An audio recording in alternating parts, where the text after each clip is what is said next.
When the news finally broke, it spread quietly but powerfully across the United Kingdom. Television screens all over the country displayed the same headline: Prince William confirms tragic update on King Charles's health. Within moments, those words traveled through homes, newsrooms, and social media feeds. The entire nation froze, sensing that something deeply serious had finally been confirmed.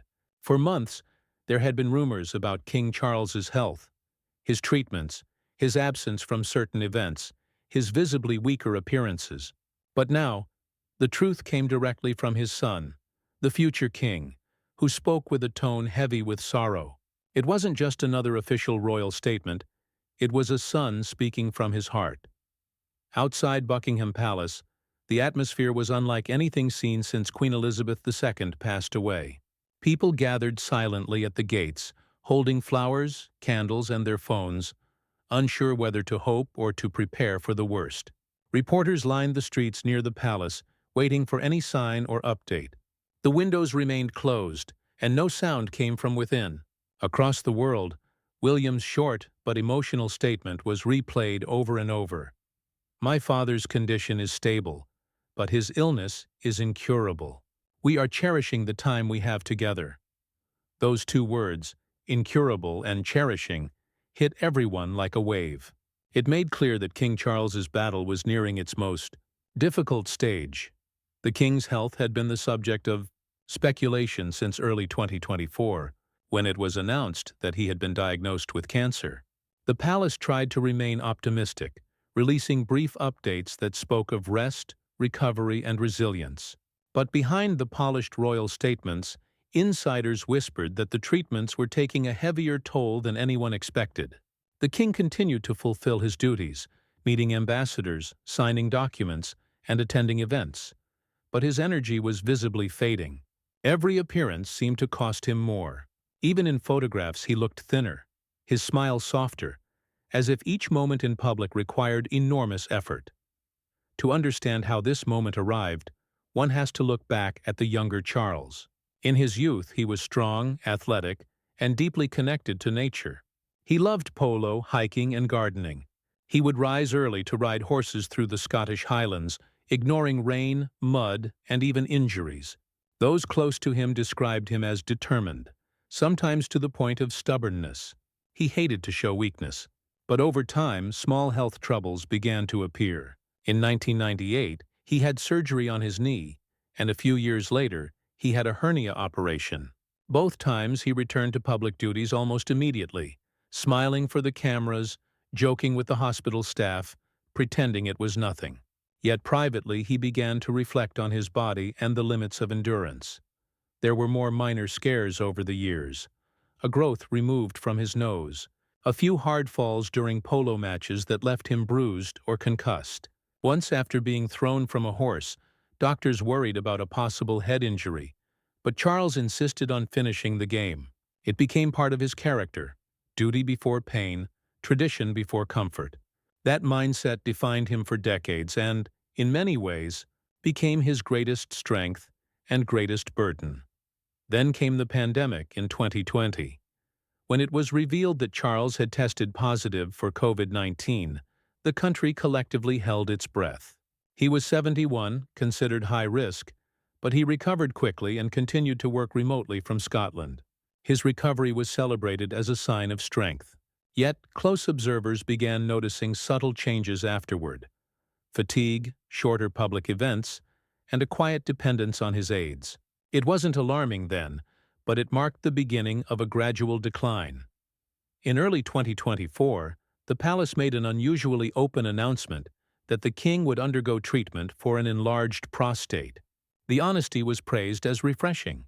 He seemed cheerful when leaving the hospital, waving to well-wishers. But only weeks later, more serious news came. Follow-up tests had revealed something more dangerous. By February, Buckingham Palace confirmed that Charles had been diagnosed with a form of cancer, though they did not specify which kind. This secrecy added to the sense of unease. The monarch who had always symbolized strength and duty was now facing something even he could not control. Months passed, and the pattern became familiar: hospital stays, cautious optimism, and short returns to work. Each palace statement was carefully written, assuring the public that things were routine or precautionary. But those who saw him up close knew the truth. The treatments were exhausting. His once lively face had become pale, his posture slightly stooped. Still, he kept working. He met the Prime Minister weekly, signed papers, and made short public addresses. That was his way, to serve until he physically could not. When Prince William finally spoke publicly about his father's condition, the world knew it was serious. The announcement came during a charity event in London. William stood at the podium calm but visibly emotional. "My father has faced his illness with the courage we all know him for," he said. "But we have reached a stage where we must accept that some battles are not meant to be won, only met with grace." The room fell completely silent. His words spread faster than any official statement ever could. It was raw, human, and deeply moving. The reaction from the public was overwhelming. Thousands sent messages of support to the palace. People gathered outside Windsor Castle to light candles and pray. Even critics of the monarchy expressed sympathy. For many Britons, King Charles represented a bridge between the past and the future, a steady hand after the long reign of Queen Elizabeth. Now his illness felt like the closing of a chapter in British history. Behind the scenes, it became clear that Prince William had already begun taking on many of his father's responsibilities. Insiders revealed that King Charles had accepted his condition with calm acceptance. He was reportedly recording personal messages, writing letters, and speaking to the Archbishop of Canterbury about his final wishes. Friends described him as thoughtful and peaceful, focused on legacy rather than fear. He had three hopes, they said: that the monarchy continues to modernize, that his two sons find peace with each other, and that the people of Britain never forget the humanity behind the crown. Under Charles's reign, the royal family had already begun to change. He had encouraged a slimmed-down monarchy, focusing only on core duties and transparency. Prince William and Catherine became the face of this new era, approachable, modern, and deeply involved in charitable causes. William's Earthshot Prize and Catherine's early childhood work were clear reflections of the king's vision for a monarchy that serves the people rather than simply represents them. Catherine, even while facing her own health struggles, continued her public work and raised their three children with grace. Many see her as the quiet strength of the royal family, much like Queen Elizabeth once was. Queen Camilla, too, has played a crucial role during this period. She has taken on more royal duties, hosted foreign dignitaries, and maintained composure through intense public attention. Her devotion to Charles during his illness, reading to him, praying with him, and ensuring his comfort, has softened public opinion toward her. Once viewed as controversial, she is now seen as a symbol of loyalty and endurance. Princess Anne, the king's sister, has continued to be one of the hardest-working members of the royal family. Her steady dedication and sense of duty have become a model for everyone around her. Those inside the palace say she has been a quiet guide to Prince William, helping him adjust to his growing responsibilities as he prepares to take on the role of king one day. But one member of the family remains a source of sadness for King Charles: Prince Harry. The younger son has lived far from the UK for years, separated from royal life. His relationship with his father has improved slightly after the diagnosis, with a few phone calls and one short visit, but it remains fragile. Insiders say Charles often speaks of both his sons with love and hope, wishing that time and compassion will bring them back together. Harry, too, is reportedly conflicted, torn between his new life abroad and the emotional pull to be near his family during this time. Whether he returns before the inevitable happens remains one of the monarchy's most emotional questions. Meanwhile, Prince William is quietly taking on the responsibilities of a king in waiting. He attends state meetings, signs documents, and represents the monarchy abroad. Yet behind his calm demeanor, those close to him say he is struggling. Watching his father grow weaker while preparing to succeed him is a heartbreaking reality. He carries both the duty of a prince and the pain of a son facing loss. Now many in Britain are wondering about the future. Could King Charles step down and let William take over before his passing? It's rare but not impossible. The last time a British monarch abdicated was in 1936 when Edward VIII gave up the throne for love. But Charles's case is different. He views his reign as sacred, something to be carried to the end. Instead of abdication, it's more likely that existing royal laws will allow William and Camilla to continue handling royal duties in his name, a quiet transition already taking place. As the days go by, the images of this royal family facing change fill the news. Cameras capture Prince William leaving the hospital, his eyes hidden behind dark glasses, his face pale with fatigue. Crowds wait outside with sympathy, knowing they are witnessing history unfold. Inside the palace, the king spends more time in reflection and with those closest to him. Each day feels like part of a long, gentle farewell. The sense of an ending hangs in the air. The man who waited 70 years to become king may now be nearing the end of his journey sooner than anyone expected. Yet, even as his strength fades, his influence remains. Through his words, his reforms, and his example of quiet courage, King Charles has reminded the world that true leadership is not just about power. It's about dignity, compassion, and grace, even in the face of mortality. As Britain holds its breath, cherishing the time that remains, one truth has become clear. The bond between father and son, between past and future, is what will carry the monarchy forward. And when the time finally comes for the crown to pass, it will do so not in sorrow alone, but with deep gratitude for a man who served his people with heart, even as his own began to fade. Inside Buckingham Palace, the atmosphere had grown quieter but full of meaning. Every corridor seemed to carry the soft echo of history in motion. Behind closed doors, staff worked carefully, preparing for what they all knew would one day come. Important documents were updated, royal ceremonies were outlined in detail, and every possible scenario was quietly rehearsed. It wasn't only about formality anymore. There was tenderness in every action. Those close to the king spoke of how Charles still made time to write personal thank you notes to his staff, asking daily about the palace gardens, the weather, and even small updates from around the world. Even as his strength faded, his interest in life and nature never dimmed. His reign, though not long, had already left a deep mark. It was a reign built on kindness, modern values, and a sense of compassion that bridged the gap between ancient tradition and the realities of the modern world. For Prince William, the future had become both certain and overwhelming. The path ahead was now clearer than ever. He would soon become king. But with that destiny came the immense challenge of carrying his father's legacy, while also uniting a family and a nation preparing for change. His calm, steady tone and thoughtful words already reflected the weight of that responsibility. One royal historian remarked that the crown had already begun to rest on William's shoulders, not yet officially, but in every sense that mattered. Britain once again stood on the edge of change, as it had so many times before in its long royal history. The image of King Charles waving from a car window, looking frail but still dignified, stayed in people's minds. It became a symbol of courage and humanity. When Prince William spoke publicly about his father's condition, his voice shook slightly but carried strength. That moment gave shape to the truth the nation had quietly feared.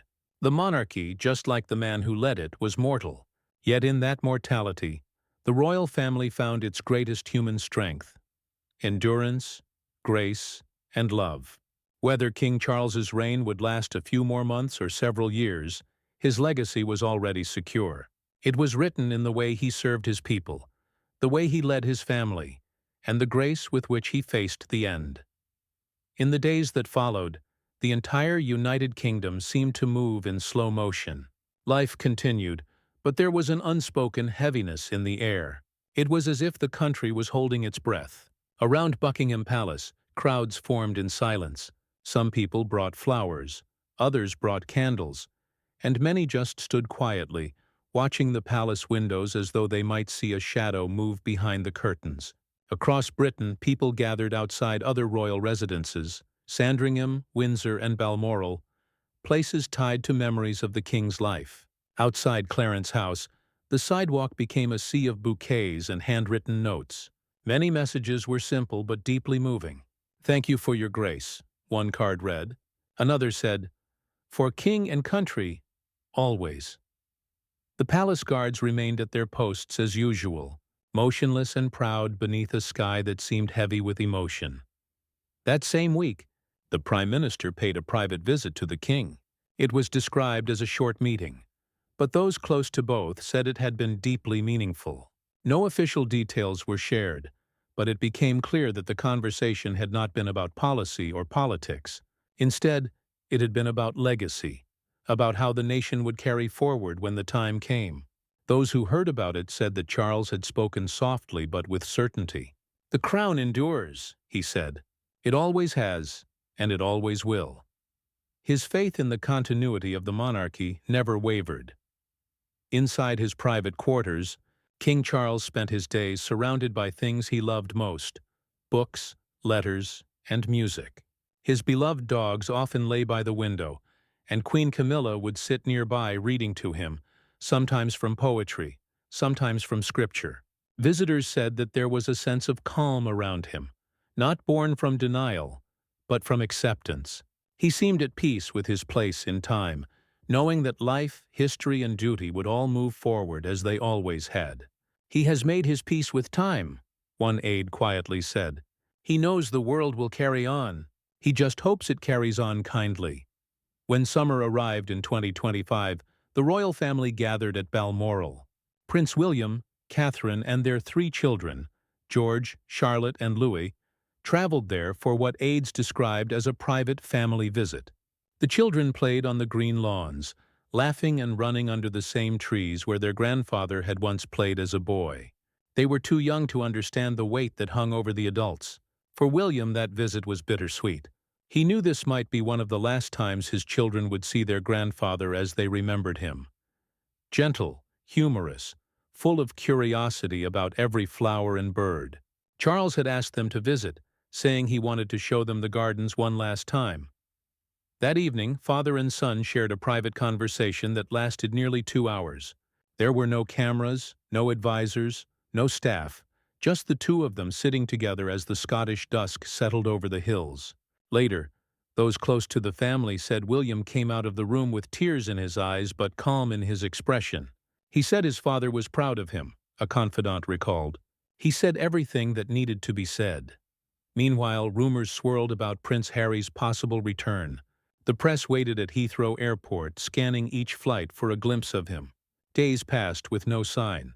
Then one evening, without any announcement, a black SUV was seen entering the palace gates.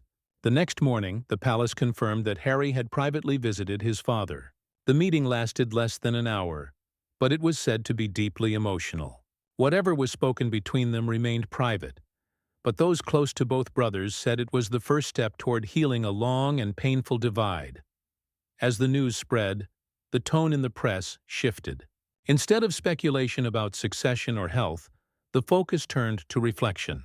Newspapers began publishing long tributes about Charles's life. They revisited his decades as Prince of Wales, his lifelong environmental work, and his dedication to art, architecture, and culture. Old footage resurfaced: Charles planting trees, comforting flood victims, sketching landscapes in his notebook. Commentators began to describe him as a man ahead of his time, someone who had spoken about the environment before it became a global priority, someone who believed in duty when the world often celebrated self-interest. His reign might be short, they said, but his influence would last far beyond it. Public feeling across the country reflected that deep respect. Vigils continued each evening outside Buckingham Palace, where candles flickered softly in the night. Choirs gathered to sing hymns of hope and comfort. Union Jack flags hung at half-mast, not because of royal instruction, but because people felt it was right. Even those who had once questioned the monarchy now spoke of admiration for the way Charles had faced his illness, with quiet dignity and no spectacle. For a short while, Britain seemed united again, not by politics or ceremony, but by empathy. Inside the palace, plans for transition moved forward quietly. Official documents were checked and rechecked, speeches were drafted, and ceremonies rehearsed. Insiders referred to it as Operation Menai Bridge, the secret code name for the king's passing. But those who worked closest to Charles said there were still moments of warmth and even laughter. He loved to reminisce, to tell stories about his childhood, his gardens, and especially his mother, Queen Elizabeth. "There's a sense of continuity," one staff member said. "Even now, he reminds us of where we've come from." The Archbishop of Canterbury visited often, offering prayer and conversation. One evening, he led a small private service attended only by Charles, Camilla, William, and Princess Anne. The four of them sang softly, the sound barely louder than the wind through the trees outside. When the service ended, Charles said quietly, "If my reign ends tomorrow, I'll leave knowing we did our best for this country." It was a sentence filled with both humility and peace. In Parliament, tributes began to appear in subtle ways. Members of all parties spoke about the king's humor, his wisdom, and his endless curiosity. One MP recalled how Charles once spent an entire meeting discussing architecture and agriculture with equal passion. "He cared about the details," the MP said. "Not just the symbols, but the soil beneath them." It was that human quality, the combination of intellect, empathy, and humility, that had always set Charles apart. As autumn came, Buckingham Palace released what many believe will be the last official photograph of King Charles III. He sat in his study, sunlight streaming through the window, a calm smile on his face. On his desk were two framed photos, one of Queen Elizabeth II and one of his sons as children. The image was simple, deeply human, and full of meaning. It showed a man between generations, between duty and eternity. The next morning, newspapers across the country ran that image on their front pages under headlines like, "Grace Until the End." In the following weeks, the world grew quieter still. Public engagements stopped, palace updates became rare, and even the usually bustling streets outside the gates fell silent in the evenings. Then, one night, the palace gates closed earlier than usual. Word spread that members of the royal family had been summoned to Windsor. No announcement came that night. But the next morning, the Prime Minister appeared outside Downing Street wearing a dark suit. Her voice was gentle as she said, "His Majesty the King remains comfortable and is surrounded by his family." The nation didn't need more words. Everyone understood. Church bells rang across towns and villages, not in mourning yet, but in prayer. People paused in shops, offices, and buses, whispering hopes under their breath. The moment hung between two worlds, the twilight of a beloved king and the dawn of a new reign. The monarchy stood once again on the threshold of history, its heartbeat steady, echoing the rhythm of the nation it had served for centuries. And somewhere inside the quiet halls of Windsor Castle, a father looked into his son's eyes one last time. It was not a king speaking to his heir, but a man saying goodbye to his child. In that moment, there were no titles, no cameras, no crown, only love, pride, and the unspoken understanding that his son would soon carry forward the burdens, dreams, and hopes that he himself once held. It was, in every way, the most human of goodbyes, a farewell between a father and a son, and between a nation and its gentle king.